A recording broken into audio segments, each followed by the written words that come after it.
Assalamualaikum warahmatullahi wabarakatuh.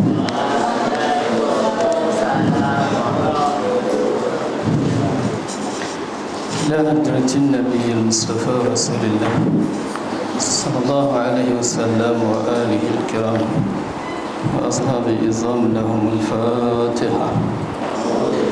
أعوذ بالله من الشيطان الرجيم. بسم الله الرحمن الرحيم. الحمد لله رب العالمين الرحمن الرحيم مالك يوم الدين إياك نعبد وإياك نستعين اهدنا الصراط المستقيم صراط الذين أنعمت عليهم غير المغضوب عليهم ولا الضالين آمين. الحمد لله رب العالمين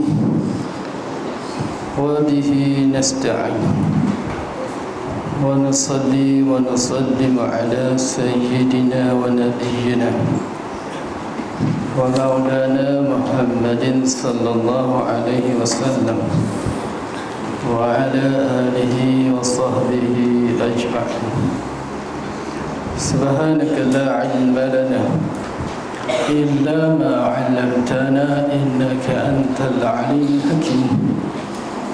رب اشرح لي صدري ويسر لي أمري واحلل عقدة من لساني يفقهوا قولي. رب زدنا علما وارزقنا فهما. لا حول ولا قوة إلا بالله العلي العظيم. أما بعد.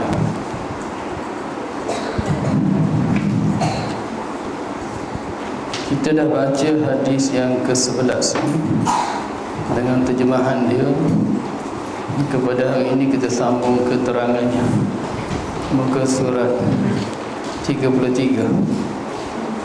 Hadis yang ke-11, kebaikan yang diberikan kepada orang yang faham agama.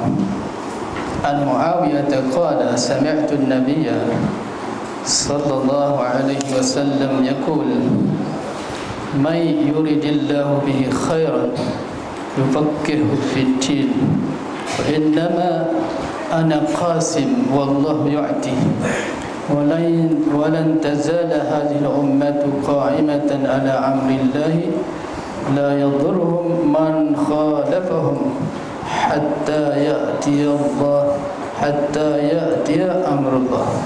Kama sallallahu alaihi wasallam.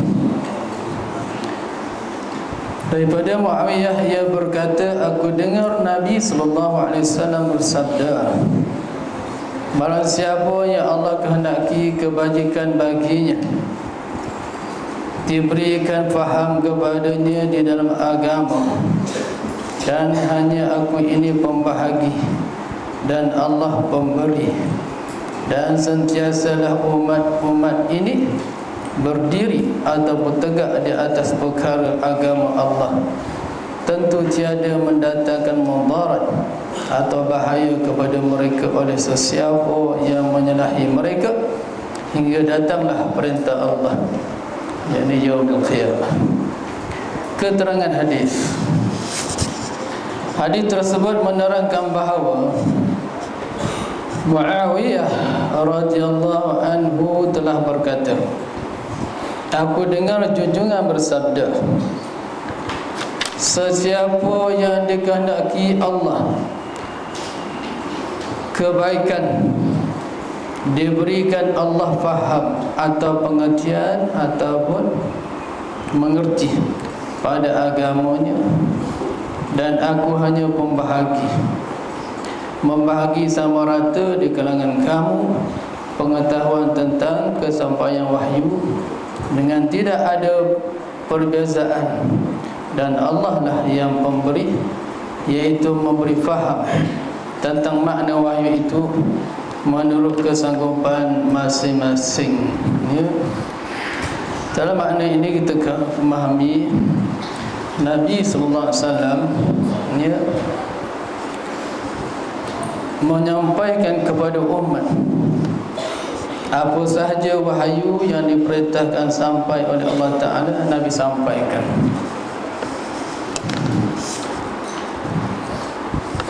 Dan yang memberi kefahaman di atas apa yang Nabi sampaikan itu ialah Allah Ta'ala.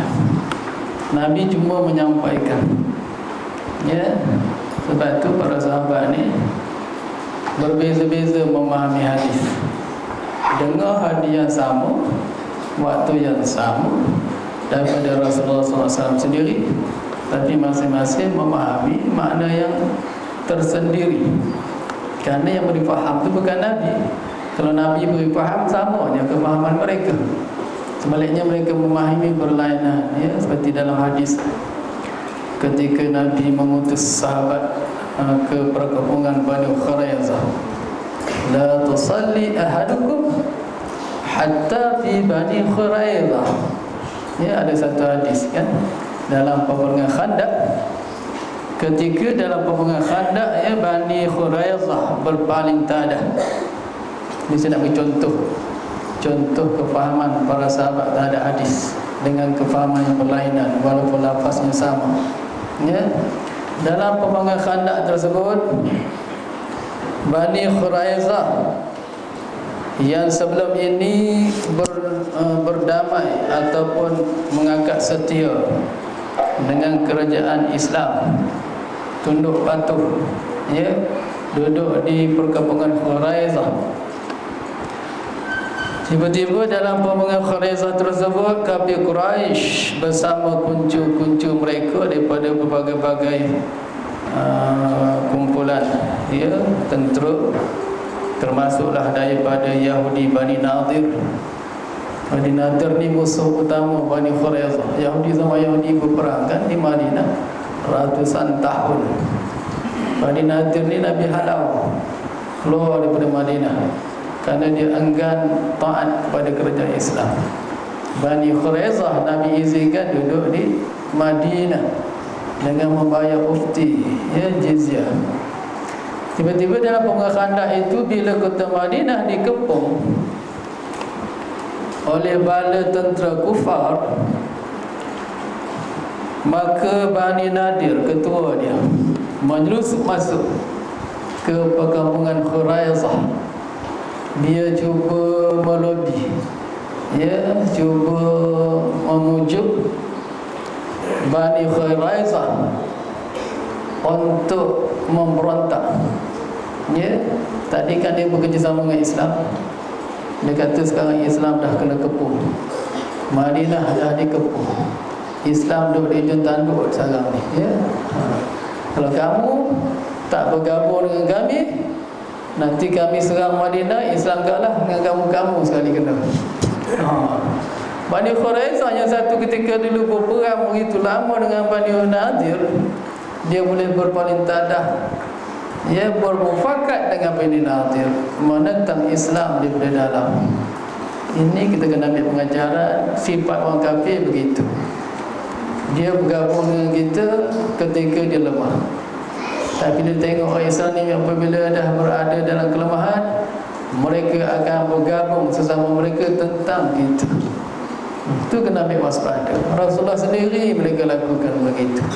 Bani Nadir, Bani Khuraizah.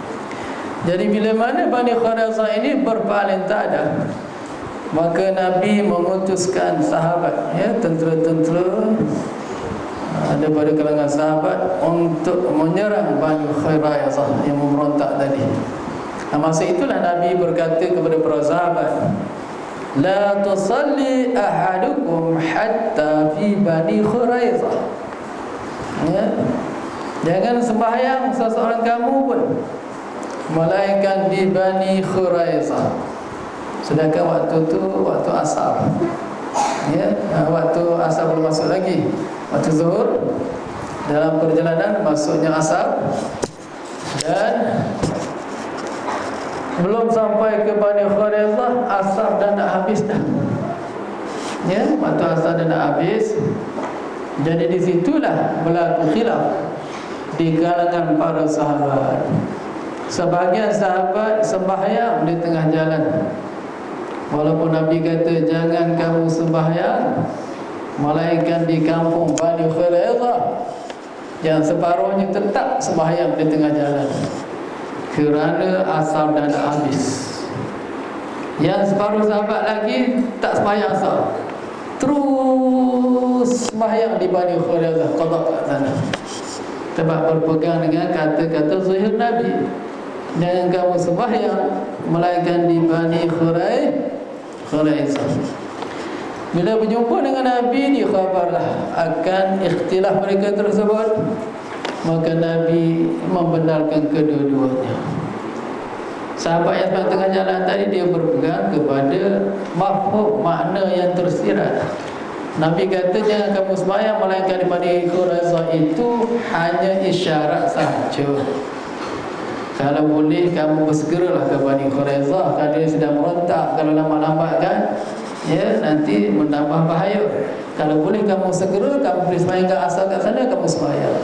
Masalah sekarang mereka tak sempat, mereka sembahyang di tengah jalan. Jadi sebenarnya mereka memahami hadis mafhum tersirat. Sebahagian sahabat memahami lafaz zahir. Itu siapa yang beri kepahaman? Daripada Allah Subhanahu wa ta'ala. Ya, itu maksudnya. Di situ kuncinya berlakunya ikhtilaf, berlakunya mazhab-mazhab pun begitulah. Mazhab Syafi'i kata begini, Hanafi kata begini, sedangkan dalilnya sama. Cara memahami, ya, istinbat, ya, hukum-hukum yang diambil pada hadis dan Quran tadi, nas-nas tu. Cara mereka mentakhrijkan nas, ya, berlandaskan kefahaman yang Allah beri kepada mereka masing-masing. Termasuk kata Nabi, ana yu'ti, ya, ana qasid wallahu yu'ti. Aku cuma menyampaikan sahaja, Allah lah yang memberi faham. Maknanya apa saja yang Nabi diperintah sampaikan, Nabi akan sampaikan. Ya, walaupun satu huruf Nabi tak sembunyikan wahyu tersebut. Cuma timbul persoalan kita di sini. Kadang-kadang kita jumpa kan ada amalan salihus salih. Mereka bermimpi jumpa lagi, dapat zikir-zikir tertentu, dapat selawat-selawat tertentu. Adakah tak berlawan dengan hadis ni? Kadang-kadang Nabi dah kata aku dah sampai semua dah, mengapa masih bermimpi lagi? Perlu kita kepahami, ilmu yang ada pada Rasulullah itu SAW terbahagi kepada 3 bentuk ilmu. Ya, kita faham. Ilmu yang ada pada Rasulullah sallallahu alaihi wasallam 3 bentuk.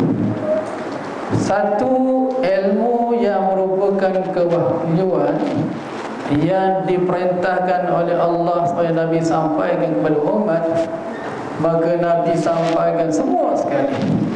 Sedikit pun Nabi tak suruh. Ini masuk hadis ini. Ya. Yang kedua, ilmu yang ada pada Nabi, tetapi Nabi sampaikan kepada orang-orang tertentu sahaja, mengikut pilihan Nabi. Dalilnya dalam kitab kita ini juga kita boleh rujuk. Cuba buka muka surat 269. Buka muka surat 269, hadis yang ke 137, ya.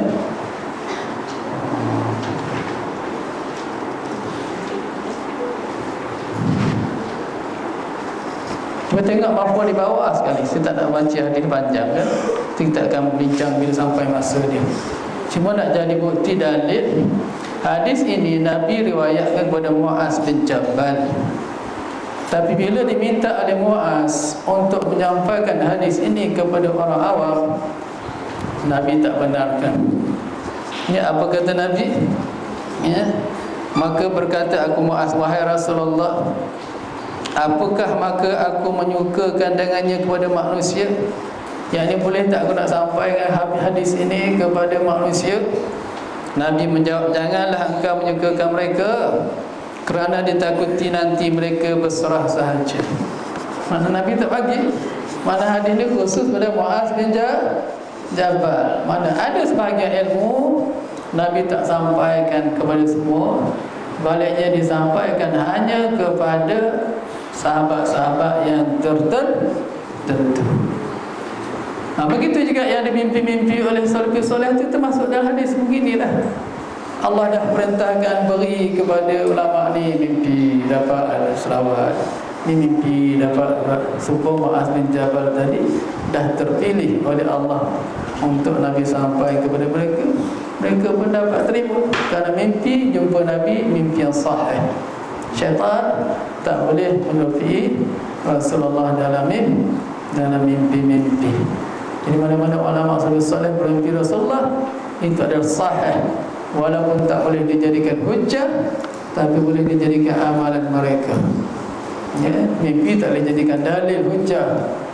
Ya, walaupun begitu, dari segi kebenarannya adalah benar, kerana Nabi sendiri mengiktiraf syaitan telah tak boleh menyupihi Rasulullah di dalam mimpi. Mana boleh dijadikan amal-amalan kita. Ya, mana-mana mimpi yang mimpi oleh orang sufiah, amalan-amalan tertentu. Dan ilmu yang ketiga, ilmu yang hanya berada pada diri Rasulullah SAW dan Nabi tak sampaikan. Seperti mana Nabi pernah bersabda mafhumnya, kalau kamu tahu apa yang aku tahu, nescaya kamu akan menangis lebih daripada ketawa. Kamu akan banyak menangis kalau kamu tahu apa yang aku tahu. Maknanya ada lagi ilmu yang ada pada diri Nabi yang sahabat tidak tahu, yang Nabi tak beritahu. Faham? Ya? Kalau sahabat tahu apa yang Nabi tahu semua, pakat menangis habis. Jadi ilmu Nabi ni ada 3 bentuk. Yang nak kita sampai habis semua tak suruh itu, yang bersifat tabligh itu ialah ilmu atas rupa wahyu yang diperintahkan oleh Allah kepada Nabi untuk Nabi sampaikan kepada umat. Ilmu itu Nabi sampaikan semua sekali, tidak tersuruh walaupun satu huruf. Boleh faham? Ya? Jadi tidaklah berlaku kekeliruan. Ada ilmu baru di mana Nabi dah sampai semua. Nak kena memahami maksud dia. Faham tak? Ya? Baik.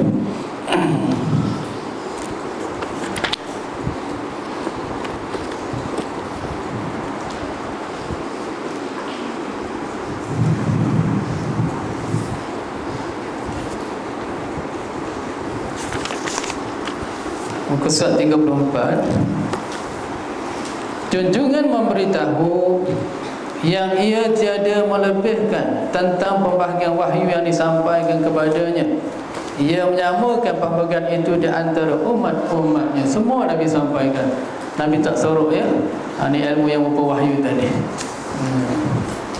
Dengan ini dapat difaham bahawa junjungan Rasulullah sallallahu alaihi wasallam telah membahagikan ataupun menyampaikan apa yang telah disampaikan kepadanya hanya untuk dapat faham apa yang disampaikan itu terhenti pula kepada Allah. Allah lah yang memberi faham ya.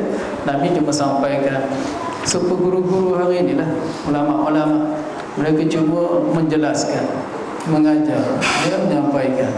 Hanya beri tuan-tuan faham, anak-anak beri faham. Allah bukan guru. Maka sebab itu kita kena banyak takarub kepada Allah agar Allah beri kita faham ilmu.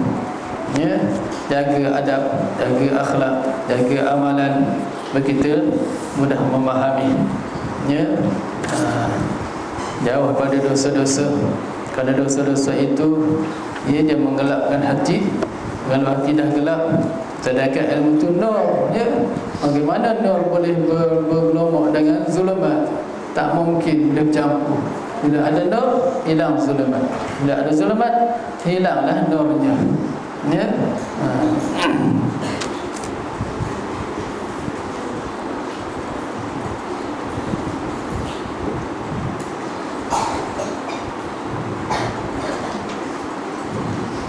Dan Allah Tuhan yang memberi kepada seorang tenaga dan daya fikiran untuk memahaminya.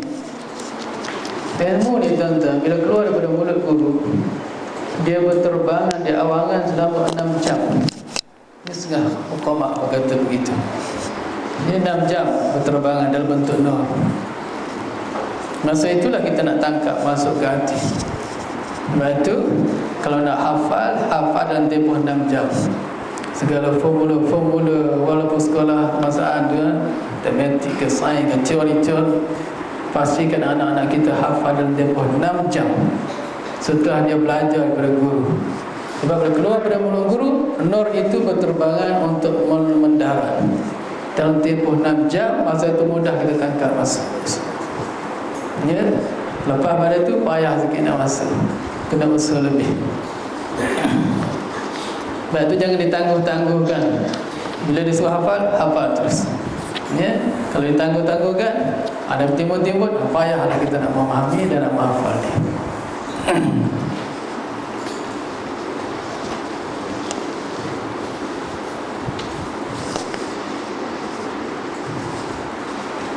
Berkata setengah sahabat radhiyallahu anhu, kami mendengar suatu hadis, maka kami tiada faham atau tiada mengerti daripada hadis itu melainkan yang zahirnya sahaja. Ada pula orang lain atau golongan yang datang kemudian mendengar hadis itu juga, maka mereka itu dapat memahami serta dapat pula mengeluarkan masalah yang banyak daripadanya. Ini sahabat aku. Kadang-kadang kami dengar kat Nabi, kami faham zahir gitu je. Bila kami ajar anak murid kami, mereka faham lebih pada kami lagi. Itu yang bangkitnya mazhab Imam Syafi'i, ya, meluas ilmu dia. Ya, apa tak timbul zaman sahabat, timbul zaman tabi'in? Kerana ilmu tak masing-masing. Tak semestinya zaman sahabat itu memahami lebih pada tabi'in. Kerana Allah yang memberi mereka faham. Ya.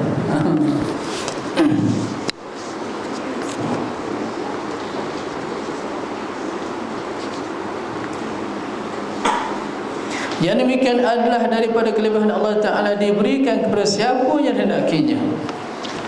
Siapa saja Allah nak beri, Allah berilah. Ya. Namun menjadi sunnatullah untuk mendapat ilmu bita'allum, dengan belajar. Ya. Kalau duduk je tak belajar, adat kata tak dapat ilmu. Kecuali kalau Allah nak beri juga, tak mengaji pun dapat juga. Itu penonton Allah Ta'ala. Tapi jarang ada berlaku. Yang ada berlakunya wajana likulli syai'in sababan. Kami jadikan sesuatu itu bersebab. Nak ilmu kena belajar, nak alim kena bersungguh. Ya. Kalau tak belajar tak dapat ilmu. Kalau tak bersungguh tak dapat masak, tak memahami sedalam-dalam. Ya.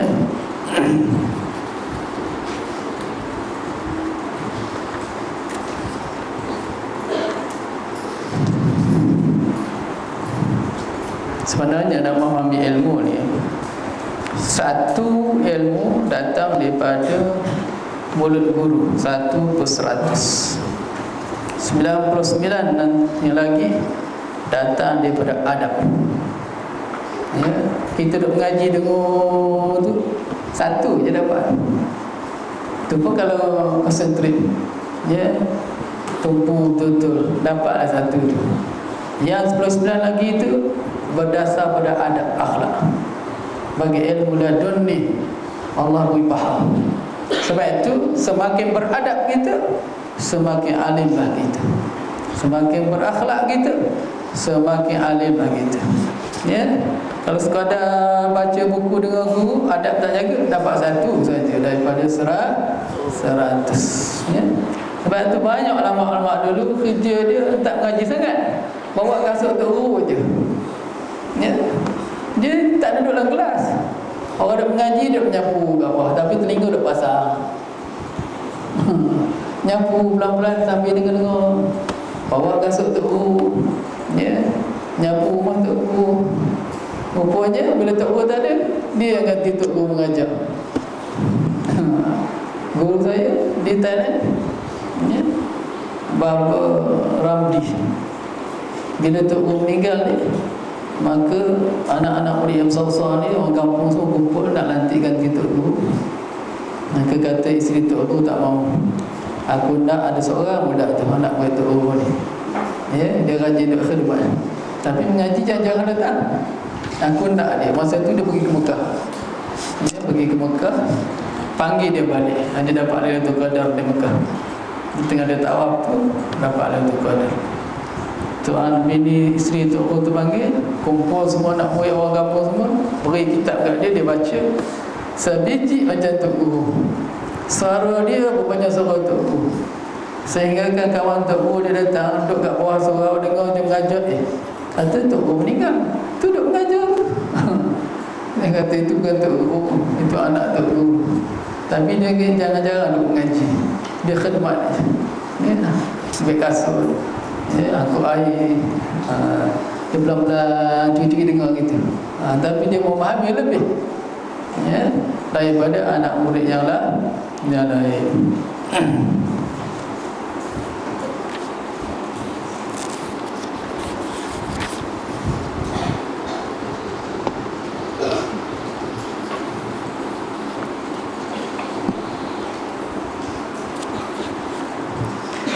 Selanjutnya junjungan menyambung sabdanya yang menyatakan bahawa sentiasalah hendaknya umat ini berpegang dengan perjalanan dan berdiri di atas agama Allah.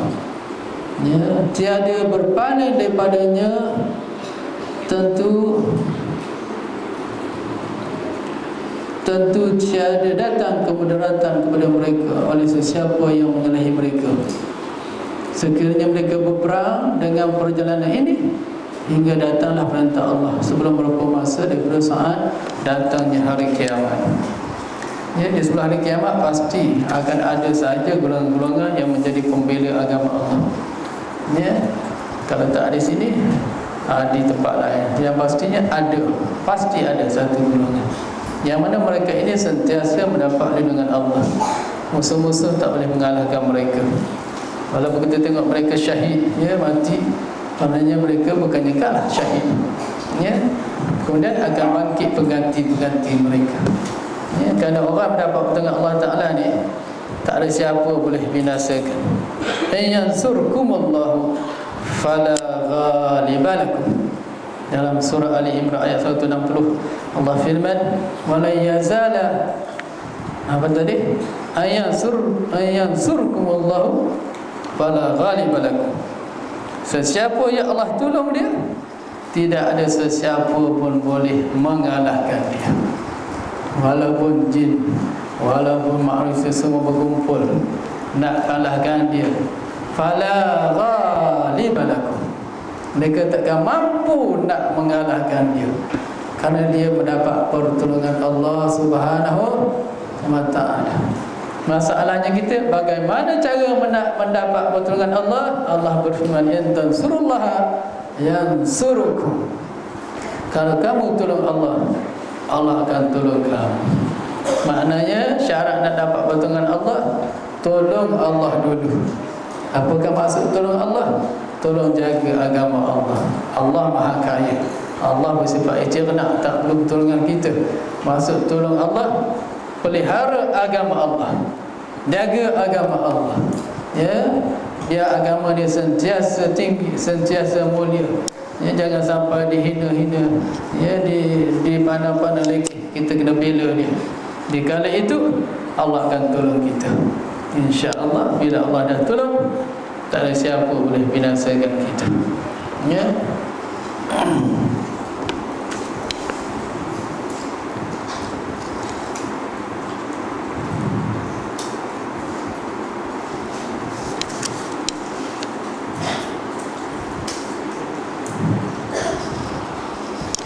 Termasuk hadis yang ke-12.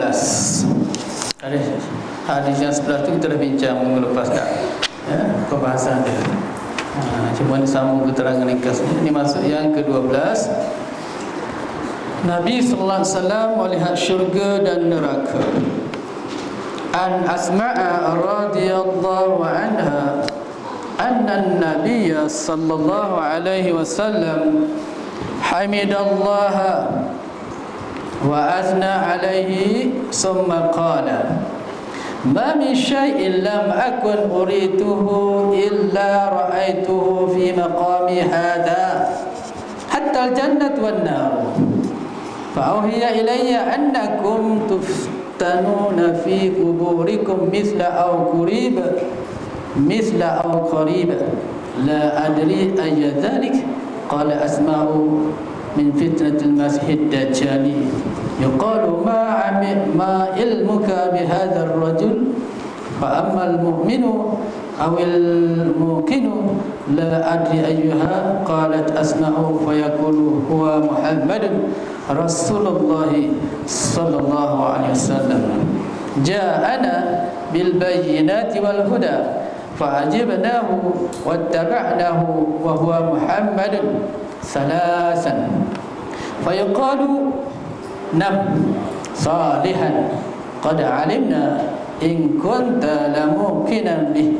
Wa amal munafiqu awil murtab wa yazbillah la adri ayu dhalik. Qala asma'u fa yaqulu la adri sami'tu an-nasa yaquluna syai'an fa qultuhu aw kama qala sallallahu alaihi wasallam. Daripada Asma' binti Abi Bakar radhiyallahu anhu anna Rasulullah sallallahu alaihi wasallam, bahwasanya Nabi sallallahu alaihi wasallam hamidallah, telah memuji oleh Nabi akan Allah Ta'ala, wa asna alaihi, dan Nabi mengucap syukur. Ini hadis ni ketika Nabi sedang berkhutbah, ya, di dalam sembahyang gerhana, ya, sembahyang gerhana. Jadi Nabi puji sebagai rukun khutbah, kan puji Allah Ta'ala. Alhamdulillah, ya, wajib. Tak ada puji tak sah khutbah, ya. Hamidallah, Nabi memuji Allah Ta'ala, wasna, dan Nabi bersyukur alaihi. Thumma qala, kemudian Nabi bersabda, ma min syai'in, tiada ada daripada satu yang tidak pernah diperlihatkan kepada aku. Ma min syai'in lam akun urituhu, ya, tidak ada sesuatu yang aku tidak pernah melihatnya, illa malaikat ra'aituhu, aku melihatnya, fi maqami hadha, di tempat aku berdiri ini, ya, hatta jannatu, hingga ke syurga pun aku boleh lihat, wan naru, dan neraka pun aku boleh lihat. Maknanya apa sahaja Allah telah memperlihatkan kepada Nabi. Yang mana Nabi tak pernah lihat, semua diperlihatkan, termasuklah benda baik-baik, syurga, neraka. Ini panggil ilmu Nabi, ilmu kasyafah. Allah buka sebagian hijab, ya. Benda gaib ni asalnya Allah saja yang tahu. La ya'lamu, ya, tak mengetahui benda gaib ni illallah, melainkan Allah. Tapi bila Allah dah singkap hijab, maka dapatlah Nabi tak tahu, ya. Nabi dibuka oleh Allah sebagai, ya, pintu-pintu mukasyafah. Allah buka seperti mana Nabi melihat Baitul Muqaddas dalam peristiwa Isra wal Mi'raj, kan. Bila ditanya oleh kafir Quraisy, kalau betul kamu pergi ke Palestin, gambarkan kepada kami bagaimana rupa masjid, ya, Aqsa, ya, Baitul Muqaddas. Maka Allah tunjukkan depan Nabi kita gambar masjid, semejik masjid depan tu, macam kita tengok TV live.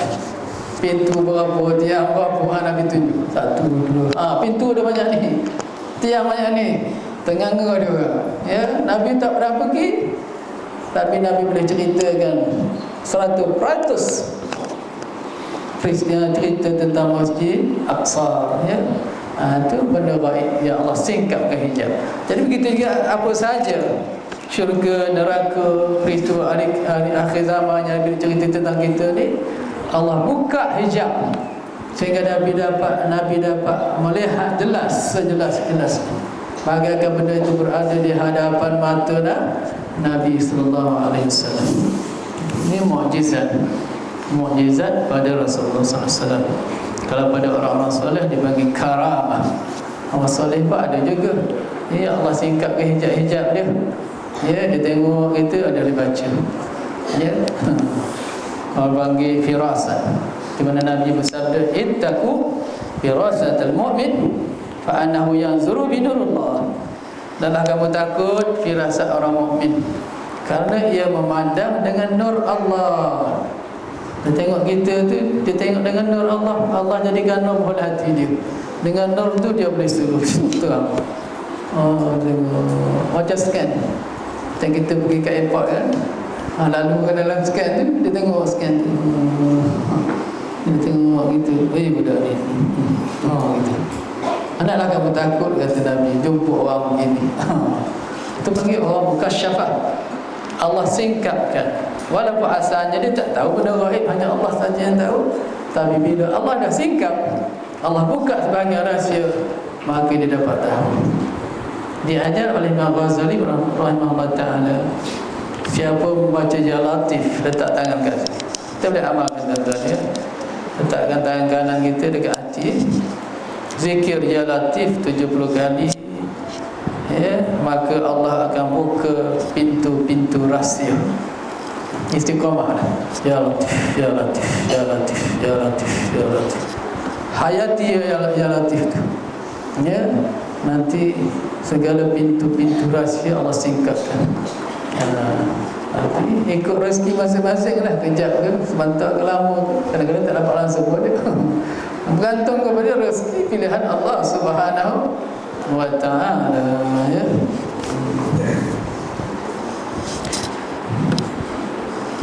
Allah yarham Tuanku Haji Ali, tuanku saya dulu ya, seorang yang mukasyafah.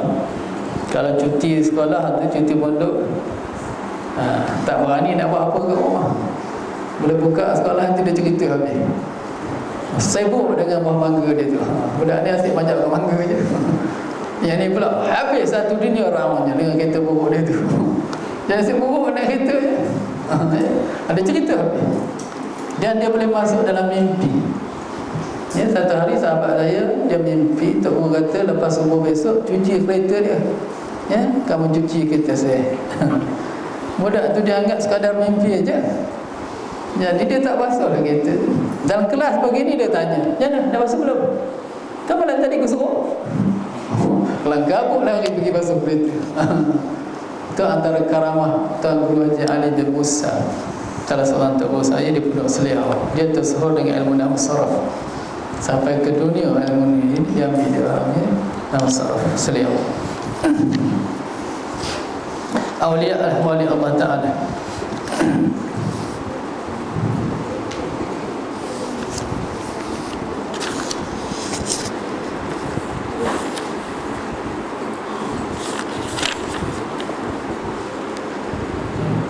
Maka diwahyukan kepada aku bahawa bahawa kamu akan difitnahkan di dalam kubur. Perkataan kamu tuan-tuan cuba gariskan. Ini jadi dalil bahawa Nabi tidak kena siksa kubur. Nabi tidak ada soal kubur. Sebab Nabi menggunakan kamu. Nabi tak kata kita. Ya. Nabi tak kata kita, Nabi kata kamu. Cuba tengok Arabnya apa kata?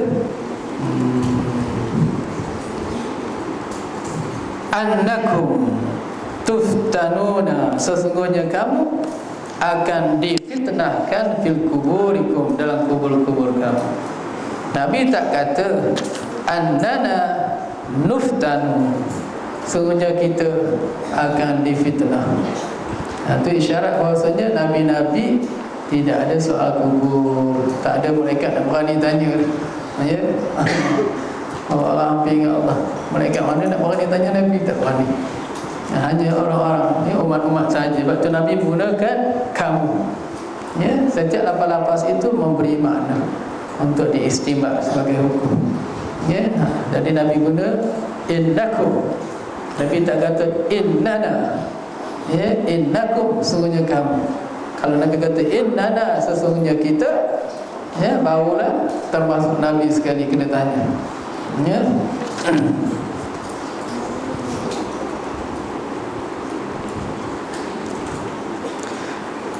Maka diwahyukan kepada aku bahawa kamu akan difitnahkan di dalam kubur kamu sama seperti atau hampir dengan fitnah Dajjal. Wa'iyazbillah. Fitnah Dajjal ni fitnah yang sangat dahsyat di muka bumi. Tidak ada fitnah lebih dahsyat di muka bumi melainkan fitnah yang didatangkan oleh Dajjal.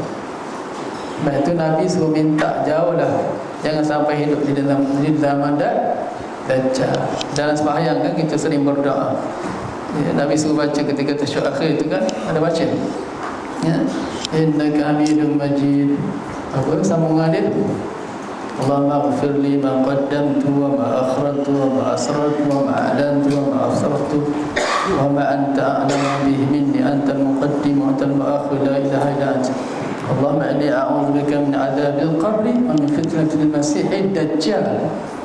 Ya muqallibal qulub sabbit qalbi 'ala dinika wa ta'atik. Sunnah Nabi kan dibaca setiap kali dalam sembahyang. Ya, kita kena baca lah. Nabi pun minta jauh daripada Dajjal. Ya, yang berhafal cari buku-buku hafal. Ya, sambungan lepas Innaka Hamidum Majid itu doa lindung daripada Dajjal. Ya, Innaka Hamidum Majid. Allahumma ighfirli ma qaddamtu wa ma akhartu wa ma asrartu wa ma a'lantu wa ma asraftu wa ma anta a'lamu bihi minni antal muqaddimu wa antal muakhir la ilaha illa anta. Allahumma inni a'udzubika min 'adzabil qabri wa fitnatil masiihid dajjal. Ya muqallibal qulub tsabbit qalbi 'ala dinika wa ta'atik. Ya, kami minta kita lindung dari fitnah kubur, fitnah hidup dunia, fitnah Dajjal. Sebab Dajjal ni Allah beri dia keistimewaan sebagai ujian kepada manusia. Dia boleh hidupkan orang mati. Dia tak seperti Fir'aun. Fir'aun ni hidup orang mati dengan kantai. Dia panggil dua orang dalam penjara yang kena hukuman bunuh tu, letak kat depan dia, seorang dia pancung, yang seorang ni dia maafkan. Tu kehidupkan dia mati-mati dah. Tu Fir'aun bodoh. Dajjal tidak. Dajjal dia bunuh mati, dia hidup betul, mati hidup lagi. Jadi orang yang iman takut Tuhan kalau gitu boleh hidup orang mati ni. Ya. Kemudian semua makanan-makanan ni ikut dia, buah-buahan, pokok-pokok terbang ikut Dajjal. Ya, sehingga kita tak ada benda nak makan. Makanan kita hanya tasbih. Subhanallah, alhamdulillah, la ilaha illallah, Allahu akbar. Boleh hidup 4 bulan, 4 tahun, 40 tahun makan tasbih saja. Tak ada benda nak makan. Makanan-makanan semua ikut Dajjal. Kemudian dia buat sungai, 2 sungai, sungai syurga, sungai neraka. Tapi tak mengaku dia Tuhan, dia campak dalam api, sungai api itu. Sungai api itu sebenarnya syurga, tapi ya, kita nampak api. Makna orang tak mengaku dia Tuhan, dia campak dalam api. Kalau dia masuk situ, rasa syurga, syahid kan. Yang sungai syurga itulah sebenarnya neraka. Sebab orang mensyirikkan Allah, masuk sungai dia tapi masuk neraka abadi. Jadi kita kalau iman tak kuat, ya, macam mana kita nak melawan semua tu? Kalau tak ikut aku, tak mengaku aku Tuhan, masuk ni dalam neraka aku ni. Perut lapar, makan tak boleh. Semua habis dia merantau ke dunia ni, kecuali Mekah dan Madinah saja Dajjal tak boleh masuk. Lain semua dia merayau habis cari. Siapa tak mengaku ke Tuhan, dia bunuh habis. Dia masuk ke dalam sungai api dia. Itu makna fitnah yang sangat dahsyat. Ya, sampai masa tu iman kita Allah alam. Ya, apa tu nak kena kukuhkan betul-betul. Ya, iman kita kena latih betul-betul dengan zikrullah. Biasakan berzikir. Yang sampai masa tu baru nak berzikir. Ya, biasakan lidah tu berzikir agar bila dia sampai keadaan saat-saat begitu kita dah terbiasa dengan zikrullah. Ya.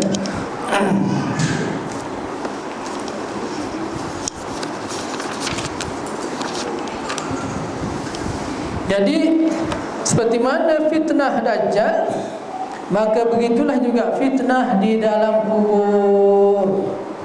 Dahsyat kita akan ditanya dalam kubur. Yang selalu orang talqin tu kan, ma rabbuka, ma nabiyuka. Itu antara soalan-soalannya. Ya. Akan ditanya siapakah lelaki ini. Itu. Orang beriman jawab dia Muhammad, ya. Ada Salafus Salih menceritakan dalam Hasyiah Mukhtasar Ibn Abi Jamrah, ini namanya Mukhtasar Ibn Abi Jamrah, dia ada hasyiah lagi besar, huraian bagi kitab ni dipanggil Hasyiah Mukhtasar Ibn Abi Jamrah, kitab Arab. Ada menyebut kisah di sana di mana seorang khatib, tukang baca khutbah di sebuah masjid jami' di Mesir, ya. Kerja dia tak ada lain, ngajar je dalam masjid tu, hari Jumaat baca khutbah. Tiba-tiba dia mati. Bila dia mati, sahabat karib dia bermimpi, berdialog dengan Pak Imam ni, ya. Apa cerita kamu dalam kubur? Orang soleh ni sama-sama dia boleh dialog, ya, sama-sama keramah ni. Contoh saya, dia masih hidup, dia pergi kat Kedah, dia ambil ijazah tarekat apa. Kali pertama dia pergi, Tok Syekh tu tak jawab. Dia pergi lagi sekali, beri salam. Aku datang lah. Dia ulur tangan, salam. Ulur tangan daripada kubur tu. Tok masih hidup, baru datang, baru ni pergi saya ambil bayar di kubur dia. Karamah, sama-sama karamah, ya. Tak apa orang keramah kalau gitu keramah, ya. Ya. Kita jadi khurafat dah. Pergi kubur, hujung kubur, khurafat dah. Bagi dia karamah. Mereka melihat, ya, alam gaib. Kita ni duk menyembah kubur jadi khurafat, jadi bid'ah lagi. Sebab tak ada ilmu, ya.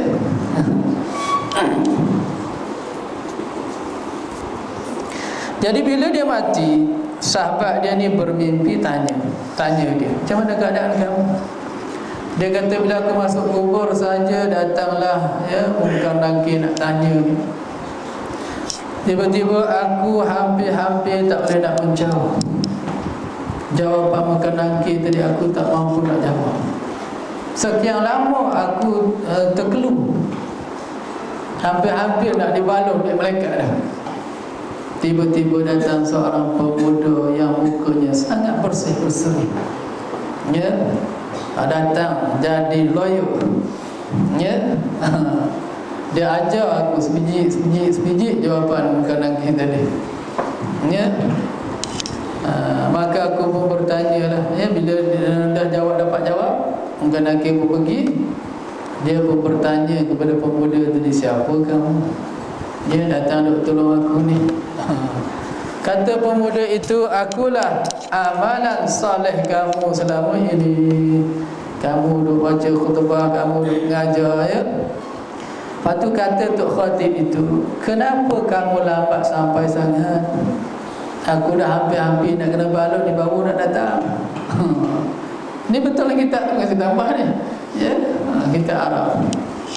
Dia kata, aku datang lambat kerana kamu berkhutbah tetapi kamu mengambil upah daripada kerajaan. Makna khutbah berbahaya. Kata Tok Khatib, yang betul aku ambil, tapi aku tak makan satu sen pun. Setiap kali aku dapat duit mengajar tu, aku sedekah ke anak-anak murid aku, beri dia makan, beri apa. Sebab itu aku datang, kata orang pemuda itu. Kalau kamu tak sedekah, sampai bila aku tak akan datang tolong kamu? Tengok tuan-tuan, dia orang soleh, hanya mengambil sebagian duit syubhat sahaja. Orang tu lewat datang, itu pun sebab dia tak makan. Cuba bayangkan kita, rezeki kita selama ni tak kira halal haram, kita gadah. Agak lagu pun macam mana, ya? Allah Akbar.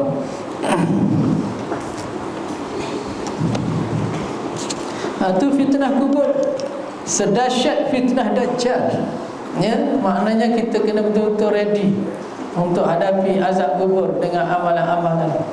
Perbanyakkan baca Quran, tahajud itu penyerah kubur. Kita duduk dalam rumah gelap, lampu tak ada, takut hantu. Duduk dalam kubur, lampu tak ada, takut. Apakah lampu dalam kubur? Sembahyang tahajud. Siapa nak cerah kubur dia, jangan tinggal tahajud. Tahajud itulah lampu dalam kubur. Ada. Ya. Yang malas bangun tu gelap baru kubur besok. Orang ni duduk dalam rumah gelap kulit tu. Tutup lampu semua ni, duduk seorang-seorang. Takut hantu. Ya. Kucing lari, kucing datang pun kata hantu. Sebab gelap.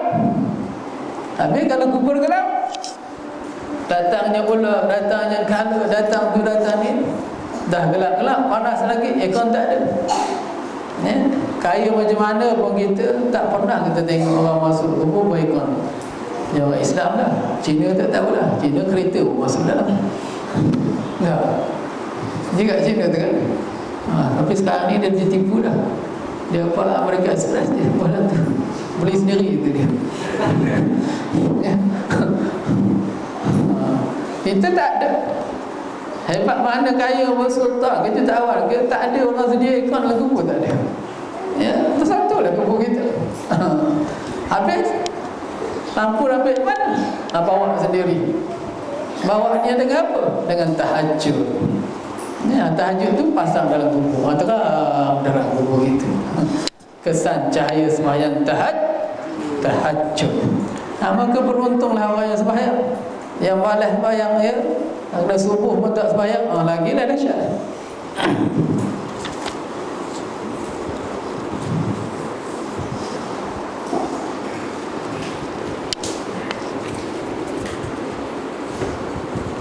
Dikatakan tiada aku ketahui manakah yang demikian itu, kata Asma.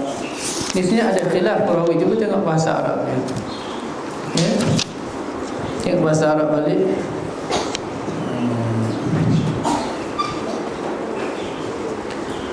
Apa kata Nabi? Fa'uhiya ilayya annakum tuftanuna fi kuburikum misla aw qariba. Perkataan misla aw qariba itu dipanggil syakku rawi. Syakku rawi, makna rawi syak, mana satu Nabi gunakan. Nabi gunakan perkataan misla ke Nabi gunakan perkataan qarib, itu yang diragui oleh Asma. Jadi disebut dua sekali. Tapi aku tak tahu mana satu Nabi gunakan. Itu maksud dia lah adri. Mana aku tak tahu dengan tepat, dengan jelas. Faham? Ya. Mungkin Nabi kata annakum tuftanu fi kuburikum misla zalika. Atau Nabi kata annakum tuftanu fi kuburikum qariba zalika. Atau salah satu gitu Nabi sebut. Tapi Asma tak tahu mana satu. Dia terlupa. Dia riwayat ada dua sekali, tapi aku tak tahu mana satu Nabi sebut. Boleh faham? Ya. Itu panggil syakku rawi. Ya. Dalam riwayat hadis.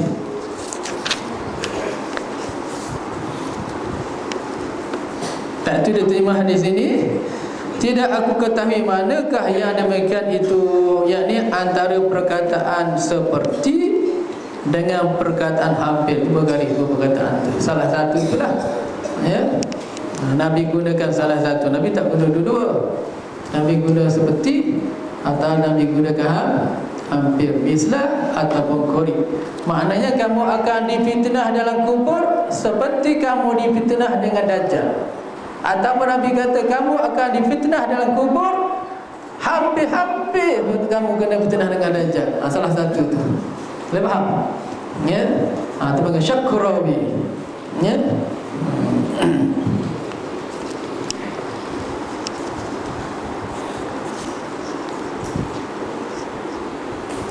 Dikatakan apakah pengetahuan engkau dengan lelaki ini dalam kubur?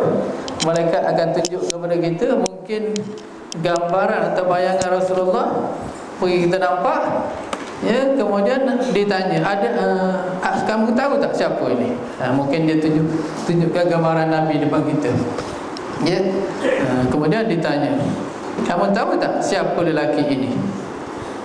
Adapun orang mukmin ataupun orang yang yakin, jadi aku ketahui. Lagi sekali syak dia. Ya, cuba tengok Arab dia. Dia kalau tak tengok Arab kita tak pernah nampak.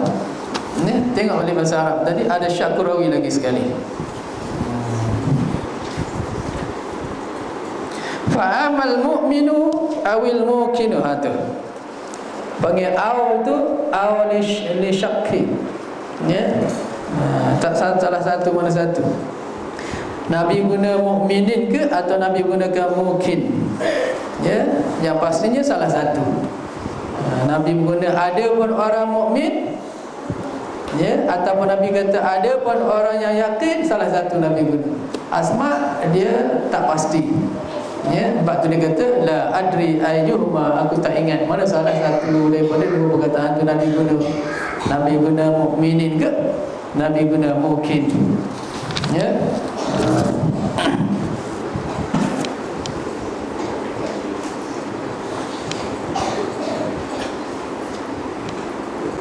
Kata Asma, manakah satu di antara keduanya? Maka ia berkata, kan, mana ni? Tiada aku ketahui, kata Asma, manakah satu di antara keduanya?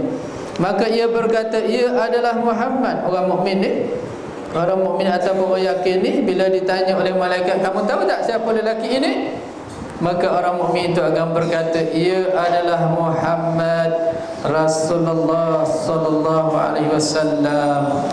Ia datang kepada kami dengan membawa keterangan-keterangan dan petunjuk. Maka kami menerima atau memperkenalkan dia, dan kami mengikut akan dia. Tu orang yang kenal Nabi. Sebab tu kita kena banyak selawat. Banyak selawat dengan Nabi, beri rasa cinta dengan Nabi. Mudah-mudahan bila dia tanya, mudah kita nak jawab, ya. Ini nak jawab apa? Sunnah Nabi pun tak nak ikut, selawat atas Nabi pun tak ada. Tiba-tiba nak jawab Nabi itu ikutan kami, ikut apa? Ya. Ia adalah, ia tu, ya, bukan ta tu, ai tu. Ia, yakni Nabi tu, lelaki yang ditunjuk tadi adalah Muhammad. Dikatakan sebanyak 3 kali. Kayak dia begini, malaikat tanya kita 3 kali. Dia tunjukkan gambar Nabi. Siapa ni? Kita kata dia Muhammad. Tunjuk lagi, siapa ni? Kita kata dia Muhammad. Tunjuk lagi, siapa ni? Kali ketiga kita akan berkata dia adalah Rasulullah. 3 kali. Kali yang kedua, tamu yang kedua Muhammad. Kali ketiga Rasulullah. Kita kata begitu. Itu tersebut dalam hasyah dia, ya, dalam huraian hadis ini, ya. Faham tak? Jadi kita akan ditanya oleh malaikat 3 kali. Malaikat akan tunjuk gambar Nabi kita. Kita tak tahu bagaimana cara dia tunjuk. Sama ada live ke, tunjuk kat TV ke apa, akan menampak lelaki ni siapa, ya. Kemudian dia tanya, kamu kenal tak dia? Orang mukmin kata dia Muhammad. Tanya lagi, kamu kenal tak dia? Kita akan jawab dia Muhammad. Tanya lagi, kamu kenal tak dia? Kita akan kata dia adalah Rasulullah, datang kepada kami membawa bayinat, mukjizat, keterangan-keterangan dia, membawa risalah. Kemudian kami yakin dengan dia, kami ikut dia. Kita akan jawab begitu secara spontan, ya. Bukan dia hafal-hafal ni, hafal tak ingat. Kalau tak beriman dia, bergantung pada amalan kita. Bergantung kepada amalan kita, ya. Bila amalan kita soleh, mudahlah kita menjawab. Jadi kalau amalan kita ni amalan yang fasid, ditimbangi, kita tak boleh jawab sebenarnya.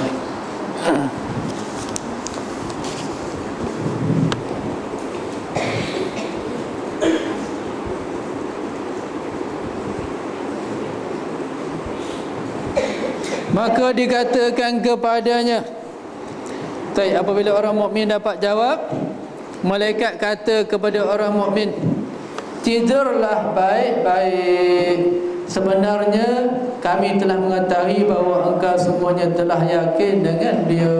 Malaikat sahkan. Tidurlah. Benar itu, betul itu kata malaikat. Dia suruh kita tidur. Apa maksud tidur? Itu khilaf ulama. Setengah ulama kata tidur macam gitu. Setengah kata tidur tu kiasan daripada mati balik. Tadi kan dibangun masuk roh, dah jawabnya tarik roh balik, tidur balik, jadi mati balik. Ya, itu khilaf. Maknanya kita duduk dalam keadaan tenang, tidur tak ada rasa apa. Sudah-sudah bangun-bangun dah petang dah. Tak mau puasa. Tidur pagi bangun petang tak terasa puasa dah. Kita tidur dalam kubur, ya, penuh dengan kenikmatan lah tidur tu. Maknanya tak rasa lama lah kubur tu, sudah-sudah cepat saka kala kedua, himpuh masuk syurga. Kejap aja. Tapi orang yang kena azab, Masya Allah, ya, duduk dalam kubur tu, nak kata beribu tahun, ya. Kubur adalah fitnah pertama jalan menuju ke akhirat. Sesiapa yang masuk kubur bahagia dalam kubur, bahagialah seterusnya, kata Nabi. Siapa masuk dalam kubur kena azab kubur, sengsaralah seterusnya, ya, sampai ke neraka. Ayat 9 sekali. Tu mula sekali pintu akhirat kubur lah, ya, migration dia.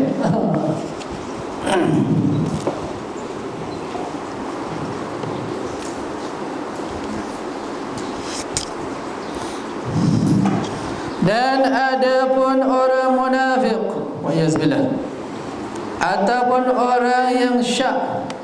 Kata Asma', jadi aku ketahui mana satu daripada mereka itu. Ini sekali lagi je syakurawi. Sama ada Nabi kata orang munafik ataupun orang murtab. Salah satulah Nabi gunakan, Nabi tak guna dua. Ya. Jadi aku ketahui, kata Asma', mana satu daripada mereka itu. Maka ia berkata, orang munafik ni bila ditanya, kamu kenal tak lelaki ini? Dia berkata, tiada aku ketahui, aku tak kenal. Hanya aku dengar manusia berkata akan sesuatu, maka aku pun katalah begitu. Aku kata, orang kata Muhammad, aku kata Muhammad lah, tapi Muhammad tu siapa? Dan aku tak kenal. Aku tak nak ikut dia. Boleh jawab begitu, siap lah. Kena malu. Ya.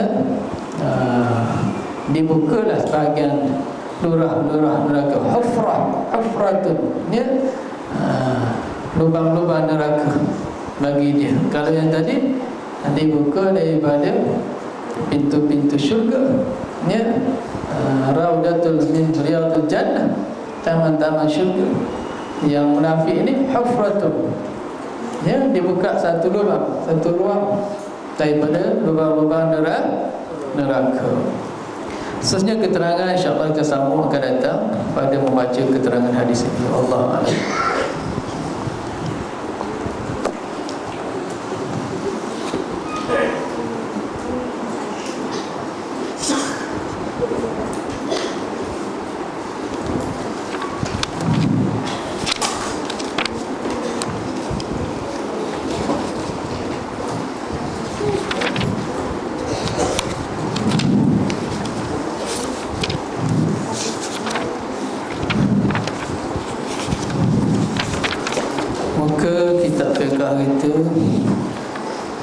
Apa dia? Ingat apa nama? Apa dia? Ada 19 18.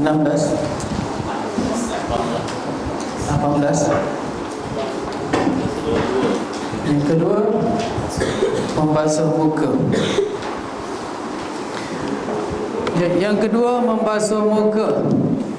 Ini rukun wuduk yang kedua, membasuh muka keseluruhannya dari atas, ya. Bismillahirrahmanirrahim. Alhamdulillahirabbil alamin wassalatu wassalamu ala asyrafil anbiya'i wa sallallahu. Qala musannifu rahimahullahu ta'ala wa nafa'ana bi'ulumihi fid dharain amin. Yang kedua, membasuh muka keseluruhannya, keseluruhan muka dari atas, mulai dari kaki rambut hingga ke bawah dagu. Rambut ada kaki tapi tak ada tangan. Mana kaki rambut kat mana? Ada kaki dia. Sini, ya. Anak rambut ni. Ni kaki rambut. Membawa ke dagu. Dagu ni khilaf ulama. Khilaf dalam mazhab Syafi'i sendiri ada dua kaul pada nak bincang muka. Setengah kata muka sampai hak sini. Yang ni bila dilihat daripada hadapan, kuasa yang nampak. Yang tak nampak itu bukan muka, itu yang rajih. Yang marjuhnya dia kata sampai sini. Maknanya kalau kita nak ikut yang rajih, sini saja muka, bila basuh sikit je lah lebih sini. Kalau ikut yang marjuh, muka sampai sini, bila basuh ambil wudu, pastikan sampai kena tengkuk. Untuk keluar daripada khilaf, sunat basuh sampai ke tengkuk. Ya, ambil wudu, basuh semua sampai bawah ni basuh, keluar daripada khilaf.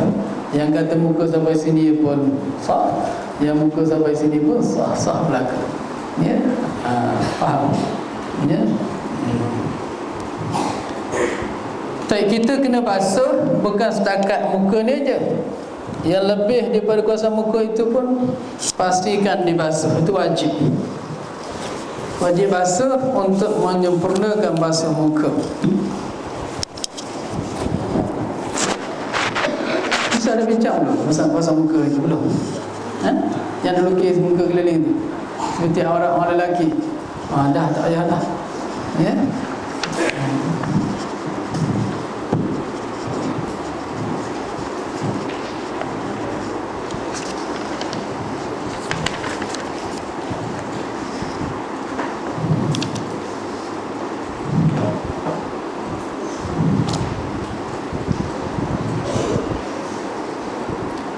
Mulai dari kaki rambut hingga ke bawah dagu, dan lebarnya daripada anak telinga kiri hingga ke anak telinga kanan.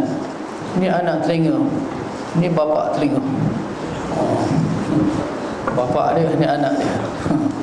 Daripada anak ni sini sampai ke sini. Tapi kena lebih keluar sikit lah, ya. Termasuk dalam ma la yatimu wajib illa bihi, bahawa wajib, ya. Jika ada bulu di atas muka, ada bulu-bulu lain daripada janggut dan jambang. Kena ke bulu di sini selain janggut dan jambang bagi orang lelaki. Bulu lain lah, ya. Bulu yang tumbuh kat dahi, bulu yang tumbuh dekat pipi, ya, kat mata ke. Bila ada bulu-bulu tu, sama ada jarang ataupun lebat, wajib diratakan air atasnya dan pada kulit yang di dalamnya, zahir dan batin. Maksudnya kalau katakan tumbuh di sini bulu lebat, wajib kita gosok sampai air masuk ke dalam, walaupun bulu tu tebal sekalipun. Dia tak sama dengan janggut. Janggut bagi orang lelaki kalau tebal, yang wajibnya di luar saja, ke dalam tu sunat, ya. Kalau jarang macam ni, baru wajib masuk sampai ke dalam. Kalau janggut tu tebal, memadalah basuh di luar, yang masuk dalam tu sunat saja. Tapi kalau lain pada janggut, lain pada jambang ni, tumbuh di dahi ke atau di mana-mana, wajib sampaikan juga ke dalam, walaupun lebat sekalipun. Faham? Ya. Dan sunat dicukur ni, kalau tumbuh kat sini sunat cukur pun. Ada orang dia tak ada dahi, rambut dia sampai sini, ya, cukur lah. Pinjam dahi orang tu, ukur, letakkan ni, cukur, ya. Ada kena ada cari misil, cari contoh, tengok dahi orang, besar mana dahi kamu, letak, ukur, cukur rambut tu, sunat, ya. Kalau tak cukur, kena sental sampai masuk air ketika ambil wudu. Faham? Adapun janggut bagi orang laki-laki serta dengan jambang-jambangnya, jika lebat, memadalah dibasuh lahirnya saja, yakni tidak mesti dibasuh kulit yang di dalamnya. Dan jika tidak lebat, baru wajib dibasuh lahirnya dan kulit yang di dalamnya, atau janggut. Janggut dan jambang kalau lebat, wajib basuh dua saja, sampai ke dalam tu sunat. Kalau jarang, wajib sampai ke dalam. Bagaimana kita nak tahu lebat atau jarang? Suruh orang tengok daripada depan. Kalau dia tengok tak nampak warna kulit, lebat dah tu. Kalau dia tengok nampak kulit jelas janggut tu, jarang lah tu, ya. Baik. Yang dikatakan janggut tebal itu ialah janggut yang tidak nampak kulitnya dipandang daripada hadapan. Orang lain pandang lah ataupun tengok dalam cermin. So kita tengok sini, tengok jana, nampak tak? Nampak? Ya?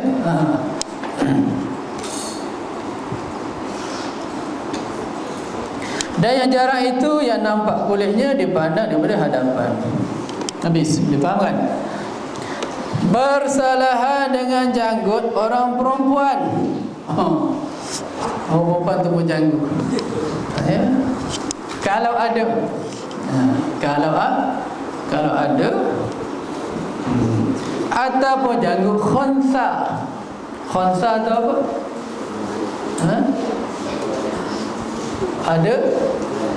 Ada dua alat. Alat apa? Alat tu apa? Alat lelaki dan alat perempuan tu panggil khonsa. Itu yang kena lebih-lebih itu bukan khonsa, papuk. Itu alat lelaki je, ngada-ngada je lebih tu. Khonsa ni orang yang ada dua alat. Khonsa ada dua jenis. Satu dipanggil khonsa muskil, yang kedua dipanggil khonsa wadih. Khonsa wadih, orang yang ada dua alat, sama ada alat laki ada, alat perempuan ada, tetapi salah satunya sempurna, yang satu lagi tak sempurna. Kalau yang sempurna itu lelaki, yang tak sempurna itu perempuan, hukumnya lelaki. Kalau yang sempurna itu perempuan, yang tak sempurnanya lelaki, hukumnya perempuan. Walaupun ada dua alat, dia tetap dipanggil lelaki kalau sempurna ke arah lelaki. Walaupun ada dua alat, dia panggil perempuan kalau sempurna yang perempuan. Itu wadih, dah jelas. Ini tak termasuk sini. Yang kena kis khonsa di sini, khonsa muskil, yang tak dapat dipastikan sama ada dua-duanya elok. Dua-dua elok, lelaki pun boleh pakai, perempuan boleh pakai lelaki. Ataupun dua-dua tak elok. Tapi kita nak tentu mana satu ni, lelaki perempuan ni. Muskil, ragu-ragu, tu dipanggil khonsa muskil, hukumnya seperti perempuan. Cuma kalau kita sembahyang, dia kena duduk antara lelaki dan perempuan. Dia tak ada campur perempuan, takut dia lelaki pula. Dia lepas lelaki, khansa baru perempuan. Itu aturan saf. Ya, kita atur lelaki yang dewasa, lepas tu kanak-kanak lelaki. Ya, orang kanak-kanak tak campur orang yang dewasa. Itu aturan fiqah. Ya. Kemudian baru khansa, baru perempuan. Ya. Sebab apa perempuan khonsa antara lelaki dan perempuan? Kerana dia mungkin lelaki, mungkin perempuan. Nak campur dengan lelaki, takut perempuan. Nak campur dengan perempuan, takut lelaki. Aduk celah-celah je tu. Ya, pakai telkom. Sebab apa pakai telkom? Takut dia perempuan. Nampak? Orang khonsa ni pakai dia macam perempuan lah. Pakai telkom. Jadi apabila khansa ni tumbuh jambang, tumbuh janggut, samalah hukum seperti orang perempuan. Lepas macam mana pun mesti disampaikan air ke dalam dia, ke batin dia. Ya, sebab apa? Sebab orang perempuan dan khansa ni tumbuh janggut tu jarang-jarang berlaku. Kerana kaedah fiqhiyah kita an-nadiru kal ma'dum. Benda yang jarang-jarang ini, hukumnya seperti benda yang tak ada. Itu panggil kawaid fiqhiyah kita. Ya, an-nadiru kal ma'dum. Benda yang jarang-jarang ini seperti benda tak ada. Macam kita lah ya, suruh anak kita pergi kedai, memang beliak dia nak pergi, tak pernah pergi, sekali-sekala pergilah. Nanti bila kita suruh kali tu tak nak pergi, tak pernah nak pergi aku suruh. Wah, pernah agak sekali dah. Tapi lebih kot yang tak pernah tu. Macam tak pernah lah. Ya, boleh faham? Ya. Macam orang datang surau pergi sekala tu dah. Dia tu tak pernah datang surau pun. Ada juga pergi sekala tak ambil daging korban tu. Ada. Tapi nadir. Bila nadir ni orang tak ambil kira. Ya. An-nadiru kal ma'dum. Tu hukum fiqh kita. Benda nadi jarang-jarang ni seperti benda yang tak ada. Jadi walaupun dia tumbuh janggut, macam tak ada janggut. Kena juga sampai air ke dalam khunsa dan perempuan ni. Faham? Ya? Gitu.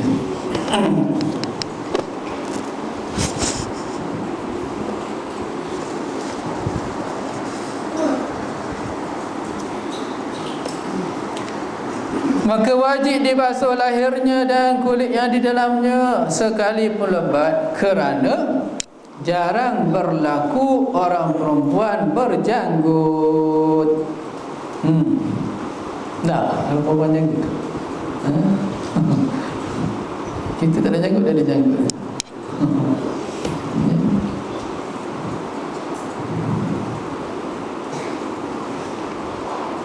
Dari itu tidak sama hukumnya, tak sama ya. Hukum perempuan berjanggut dengan hukum lelaki berjanggut. Sebab perempuan berjanggut ini jangan-jangan berlaku, maka wajib juga sampaikan air ke dalam walaupun janggutnya lebat. Tak. Bersalahan lelaki tadi. Orang lelaki kalau lebat tak wajib sampai ke dalam. Kalau jarang baru wajib sampai ke dalam. Khunsa tak kira lebat ke jarang ke, mesti sampai ke dalam juga. Kerana janggutnya itu tak ada iktibar oleh syarak, seperti tak ada. Ya. Selain daripada membasuh muka, belum habis ni. Dan dengan sebab itu orang perempuan ada puasa sunat membuangnya, cukur buang janggut dengan dicukur atas sebagainya, sunat buang. Kan nampak air je kalau ada janggut ni. Dia pula misai, jantan khabar pula perempuan. Ya. Nampak air sikit, sunat cukur buang. Ya. Nak cukur ke, nak cabut ke, ikut dah lah mana yang boleh. Hari ni kan ada lotion tu kan, rasa sung macam tu. Boleh juga. Ya, asalkan hilang aja. Ataupun nak pakai apa nama, later tu bakal boleh juga. Asalkan hilang aja. Ya.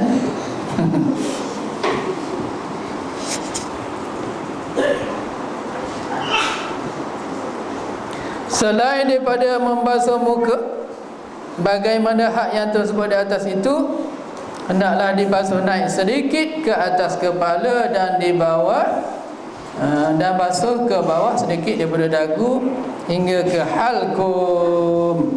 Ini daripada dagu ni buat halkum. Ini untuk menyempurnakan, seperti mana saya lukis itu. Ingat kan? Saya ulang balik kau yang tak pernah datang, yang tak sempat datang yang lepas tu.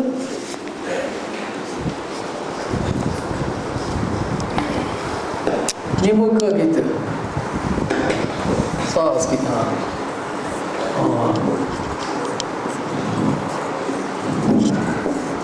Ya. Muka daripada sini ke sini ataupun bawah dagu, maka wajib kita basuh lebih sikit. Basuh lebih ni. Basuh lebih ni bukan sebab dia muka, sebab nak menyempurnakan basuh muka, seperti aurat kaki orang lelaki, ya, antara pusat dan lutut. Kita tutup lutut, ya, lutut tu ditutup. Ni pada pusat kita tutup, bukan sebab dia aurat, tapi nak menyempurnakan tutup aurat yang kita dah bincang minggu lepas tu. Ya, seperti kita buat jambatan lah, sungai. Bila kita buat jambatan sini dah ada dah. Kat sini tak ada jambatan pun tak apa, ada tanah je. Tapi ada orang buat jambatan macam ni, tak ada, dia akan lebihkan. Sebab apa? Nak menyempurnakan jambatan ni. Kalau tak ada dia, jambatan kita tak sempurna. Maka ini pun wajib dibuat walaupun bukan sungai. Faham? Jadi kita basuh muka, di sini pun wajib basuh walaupun bukan muka, kerana nak menyempurnakan basuh muka tersebut. Jadi kena lepaskan, pastikan lebih ke atas. Serupa kita tutup aurat, perempuan pakai telkom, muka sampai sini, maka dia wajib tutup ke depan sikit. belah dalam. Faham? Kalau ambil wuduk, bawa keluar. Bila tutup aurat, sempit ke dalam. Sebab muka sampai sini,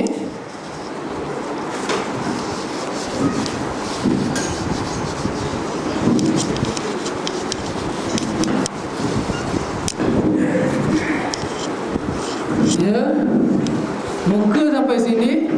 Bila tutup, injakkan sikit kain ke dalam tu, supaya sempurna tutup muka. Jangan ngengam je sini. Bila ngengam, akan keluar rambut-rambut sini nanti. Ya, kadang-kadang dia sengajanya bagi nampak jambul ke depan tu. Baik jadi ayam terus kalau nak berjambul-jambul gitu. Nak Tuhan jadikan manusia nak jadi jambul. Ya. Dia kata kalau besok kalau tak tutup, tak dapat rasa neraka pula. Selai yang dia dah dapat 1070 tahun dia. Selai rambut perempuan tak ditutup 1000 tahun dalam neraka. Kalau satu jambul tu berapa lay tu? Rasalah. Ya.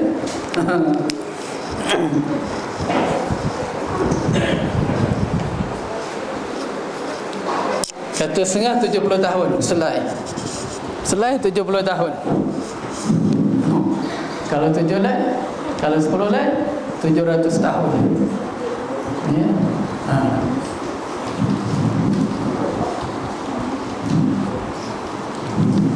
Kalau payah sangat nak tutup, ambil je raga-raga tutup saji tu pun boleh.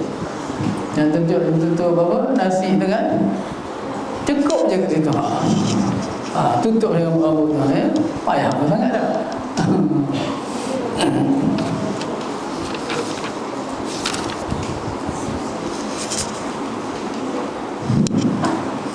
Sikit 5 minit ni.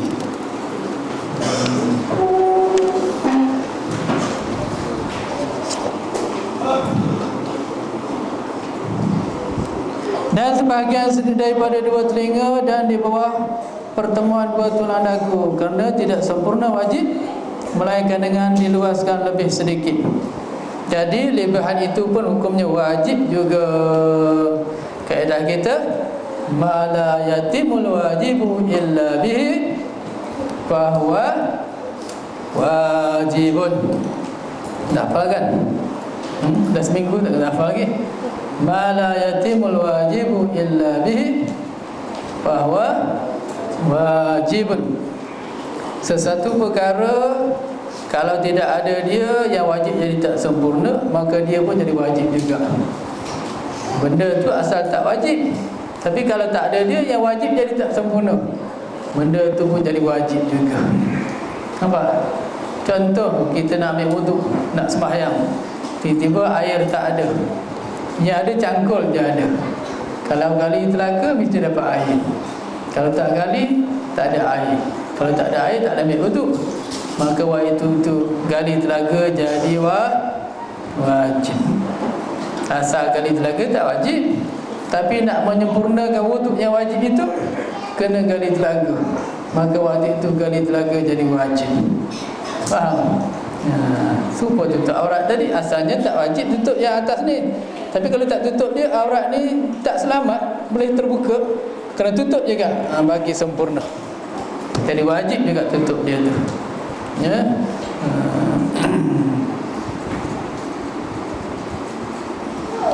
Yang ketiganya, membasuh dua tangan serta dua siku. Basuh dua tangan serta dua siku. Mana siku kena basuh sekali. Ya. Dia gunakan serta, makna kena himpun sekali. Ya. Kalau yang aurat tadi ialah, ya, ialah tu tak termasuk dalam mulghayah. Ya. Bila ma'a dia masuk. Dia siku kena basuh sekali. Makna atas pada siku tu.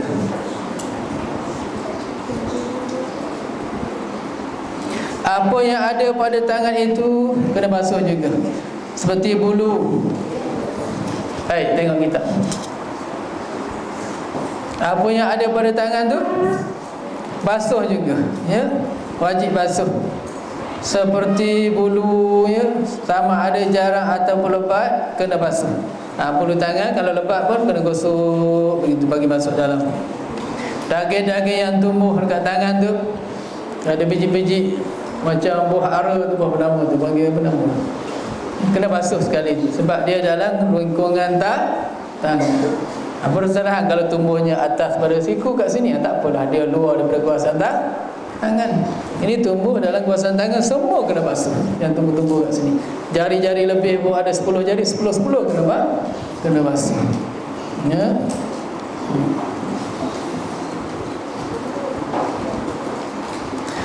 Jari-jari yang lebih jika ada dan kuku semuanya wajib dibasuh luar dan dalam. Kuku kita tu ke atas, kat bawah ni pun kena basuh. Sebab tu yang ada benda-benda yang terselit di bawah kuku yang menghalang air, liquid paper ke, cat ke, ya, sesuatu yang menghalang. Apa nama lagi, sisi ikan ke. Kalau benda tu tak menghalang tak apa, seperti inai, ya. Inai dia tak menghalang air, dia cuma asar kesan warna saja, dia bukan ada air pun, ya. Jadi dia tak menghalang air, tak apa.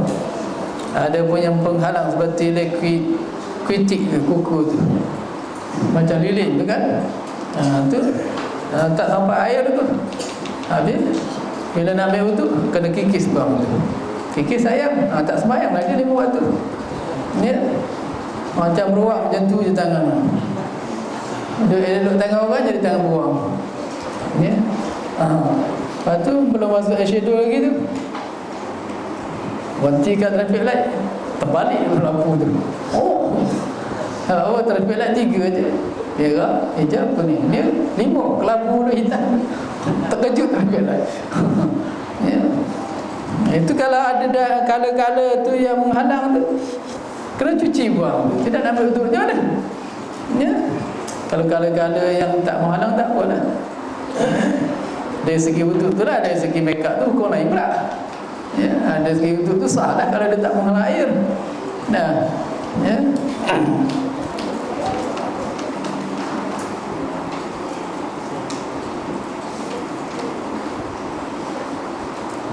Jari-jari tu je, kuku-kuku tu dikerat, sunat kerat.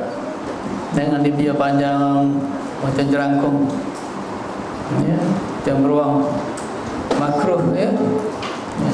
Kan masuk pula kuman-kuman. Kamu makan satu dulang 5 orang, kuih hidung melekat bawah kuku tu, masih di kawan ni. Ya. Yang mana makan dulang tu pastikan kawan kamu tu kalau kerat kuku panjang jangan bagi makan.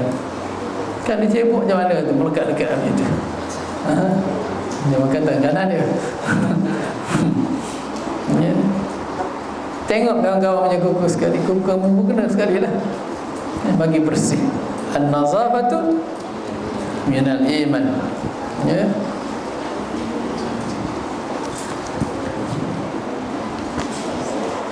Jika ada benda-benda yang cemar atau yang menegah sampah air pada kulit seperti getah ataupun cat atau sebagainya, wajib dihilangkan lebih dahulu.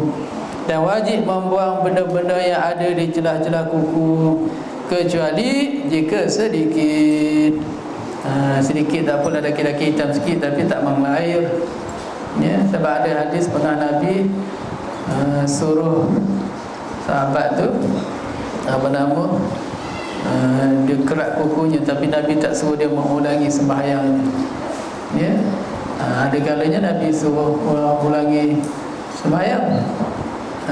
Jadi Nabi tak suruh, maknanya semuanya dah sah dah, cuma Nabi suruh kat kuku je. Maknanya benda itu walaupun ada, dia tak menghalang wudu.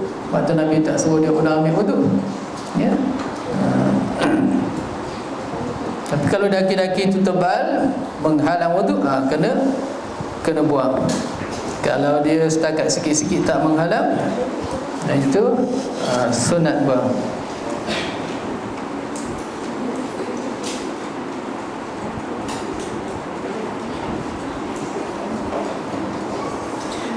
Kecuali jika sedikit atau kecil, iaitu dimaafkan. Apatah lagi pada orang yang tak dapat mengelak daripadanya, seperti tukang cat.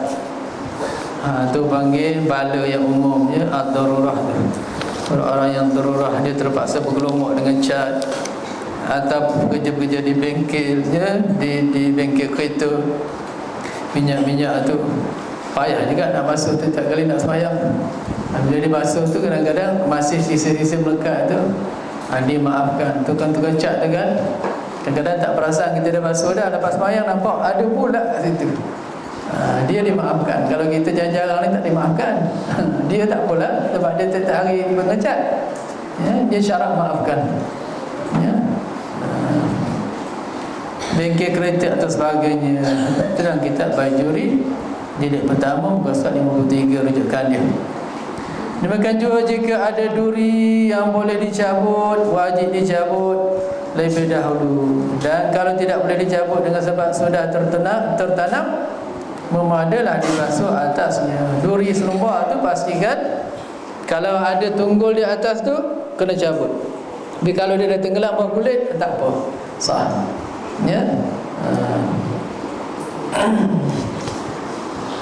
Belajar dah tu. Kita baca sampai ke 4 tu je. Kuping kudis. Kuping kudis, mana kudis kita bila kering tu kan ada kuping-kuping tu. Just kena kuping-kuping tu, ya.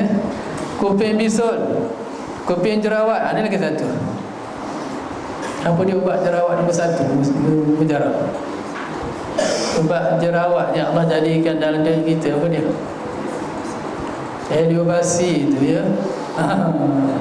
Jimat duit pagi-pagi tu, ambil eliobasi tu lomor, nanti dia gugur habis jerawat tu. Ubat nombor 1 tu, ya.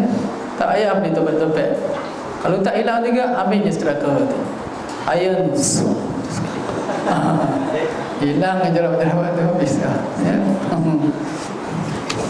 Eliobasi je.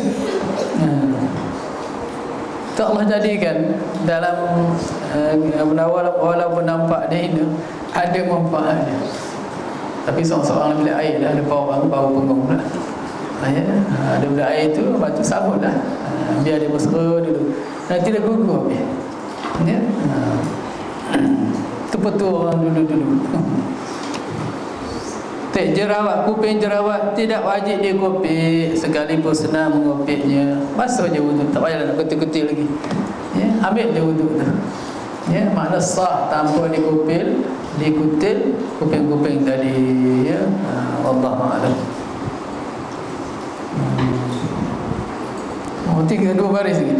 Hukum wajib membuang benda-benda yang menegah sampah air ke kulit itu berlaku pada semua anggota wuduk yang lain seperti muka dan kaki. Bukan di tangan saja. Mana-mana anggota wuduk yang wajib dibasuh, hukumnya semua sama. Ada penghalang, semua kena wajib dihilangkan dulu, ya. Bukan di tangan saja, di muka, di kaki, ya. Tempat-tempat kita nak basuh tu, kalau ada penghalang perlu dihilangkan terlebih dahulu. Wallahu a'lam. Al-Fatihah. A'udzubillahi minasyaitonir rajim. Bismillahirrahmanirrahim. Alhamdulillahi rabbil alamin arrahmanir rahim maliki yaumiddin.